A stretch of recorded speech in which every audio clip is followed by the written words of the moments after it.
سلام دوستان مهربان، خدا نگهبان هر اکادمی شما باشه. اولش پروردگار و شما هستید که چقدر یاردن میکنید مردم نیازمند. خدا از همتون راضی باشه دوستان. دین یک برادر تاجیک ما روز یکشنبه گذشته شد در چی میگن؟ ژنسکی پیاش. کتا کتا گردن اون چی هستن؟ محمد. این بچه شما اینجا میشناسید؟ این بچه خدمتگزارم در یک کوارتر زندگی میکنه. این برادر اون بچه گذشتگی خطیب دادر یکم در یک کوارتر زندگی میکنن. حوض میره و آب بازی دامجا از دنیا میگذره. باز در کدوم مرگه؟ مرگ لوبرسکی مرگ با.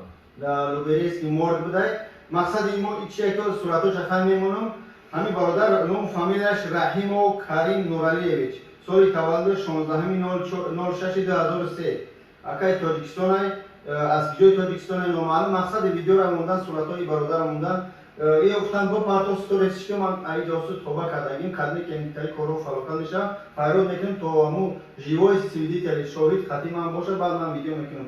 مقصد از این ویدیو را خواهش میکنم پادری سکنید تقسیم کنید تو همین برادری که در صورتو میبینید بیایمش. اکه شبیه گوشی کنید. سلام علیکم برادر در هر حالت داغوش شما ویدیو پادری سکنید که فقط صحبت برادر بینم بیانش. بله در مرگای اگر که نیوانی برادر مصاحبه باشه یا علام میزنم خیلی فهمیدم علام میزنم با هم خاطر تاجیک خودمون رو سلمان خودمون خواهش میکنم از هر یک کدوم شما که از هر یک کدوم شما خواهش میکنم ویدیو رو باز پنگ کنید و برادر در رقم در تگ موندگی رقم کی هم دهید تامین اشما را ای بچرا فهمیدم. ما این همین رقم رو میبینیم همین زنگ میزنید خدمت صاحب مرده باشه خواهش میکنم صبرتون کیا و مقصد این بچه گذشته شده خدا نگهدار دعا باشه در حق هر یک کدوم و برادری گذشته شده. السلام علیکم و رحمت الله تعالی و برکاته.